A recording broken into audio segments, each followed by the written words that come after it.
तो ये direct and inverse proportion का 11.1 का क्वेश्चन नंबर 5 से करेंगे। 4 तक हमने कर लिया था पिछले वीडियो में।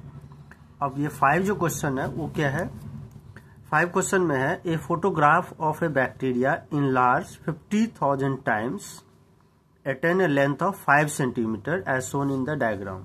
जैसे ये है बैक्टीरिया, इसको यदि हम 50,000 टाइम्स बढ़ाते हैं, मतलब बड़े करते हैं, तो उसका लेंथ हमें 5 सेंटीमीटर दिखता है।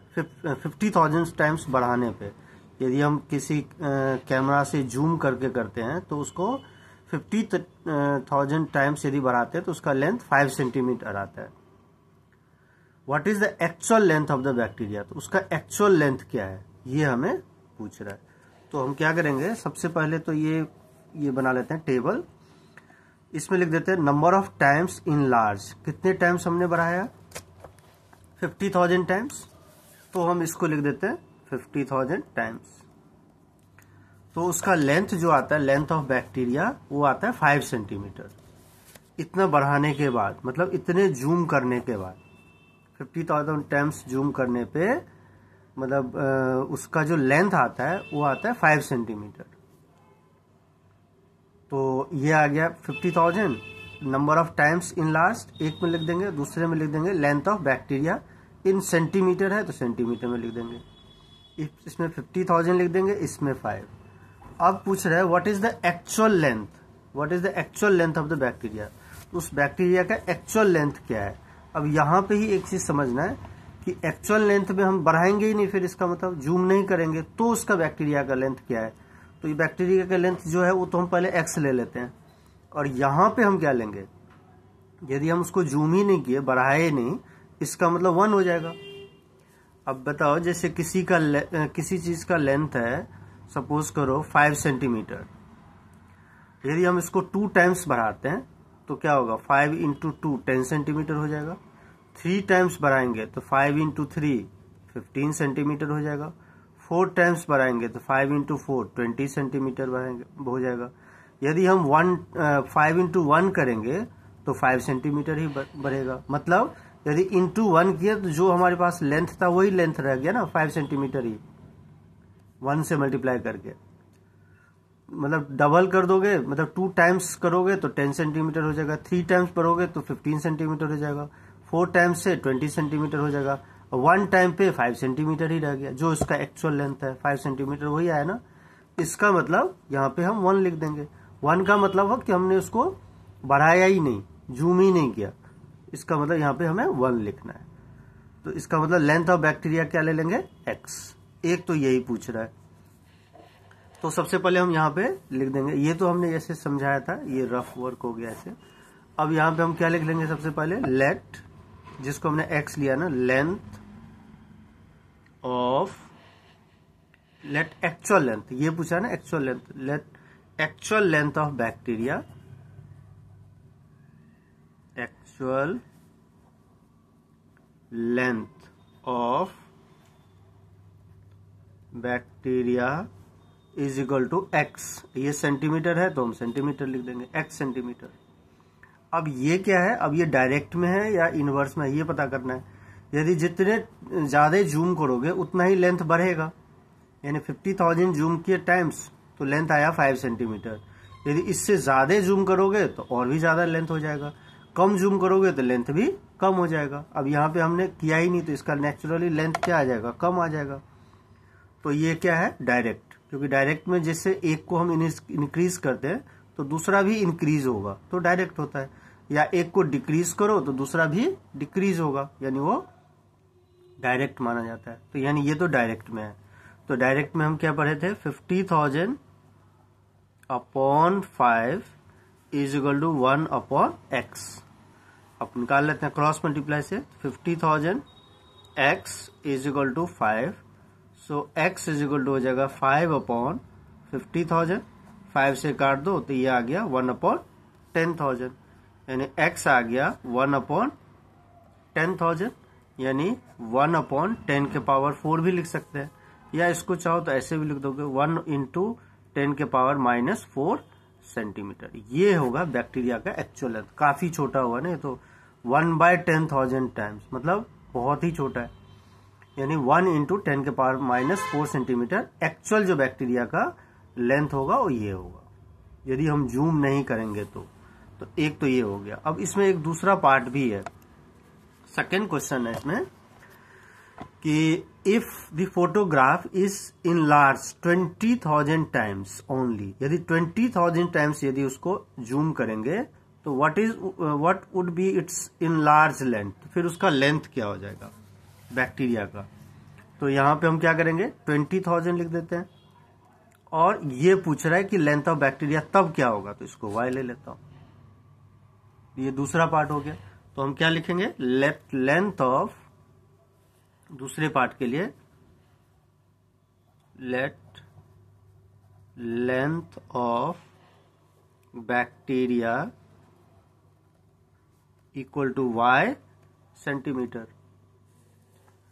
Late length of bacteria is equal to y centimetre, हमने इसको y ले लिया। अब ये तो सब डायरेक्ट में ही है ना, तो डायरेक्ट में फिर से क्या करेंगे, इसका रेशियो सेम ही होगा, किसी का भी कर सकते हैं, ये भी कर सकते हैं, ये भी कर सकते हैं, कोई भी कर दो। 50,000/5 हम ये लिख देंगे 50,000/5 इज इक्वल टू, ये है ना 20,000/y इक्वल टू, यहां लिख देंगे 20,000/y। अब इसमें भी हम क्रॉस मल्टीप्लाई कर देंगे, तो 50,000y is equal to 20,000 into 5, so y is equal to आ जाएगा 20,000 इंटू 5 अपॉन 50,000। अब इसको काट दो, ये 4 0, ये 4 0 कट गया, 5 से ये 5 कट गया, तो y आ गया 2 सेंटीमीटर, यानी ये जो लेंथ आया ये 2 सेंटीमीटर आ गया। तो ये हो गया इसका सेकेंड पार्ट। अब हम क्वेश्चन नंबर 6 कर लेते हैं। 6 में है कि in a model ship the mast is 9 centimetre high while the mast of actual ship 12 metre high. ये दो चीज है इसमें, एक मॉडल शिप है, एक एक्चुअल शिप है। If the length of the ship is 28 metre, how long the model ship. अब इसमें दो चीज है, तो सबसे पहले हम फिर से इसमें एक टेबल बना लेते हैं। पहले वाले में हम लिख देते हैं लेंथ ऑफ मॉडल शिप जो हमारे पास सेंटीमीटर में दिया है, तो यहां पे ब्रैकेट में लिख देंगे सेंटीमीटर, और दूसरा दिया है length of actual ship, length of actual ship जिसका लेंथ हमारे ये जो दिया है वो मीटर में दिया हुआ, तो ये मीटर लिख देते हैं। अब इसमें पूछ रहा है, अब ये जब हमने टेबल बना लिया, अब यहाँ पे टेबल में भरेंगे क्या क्या दे रखा है।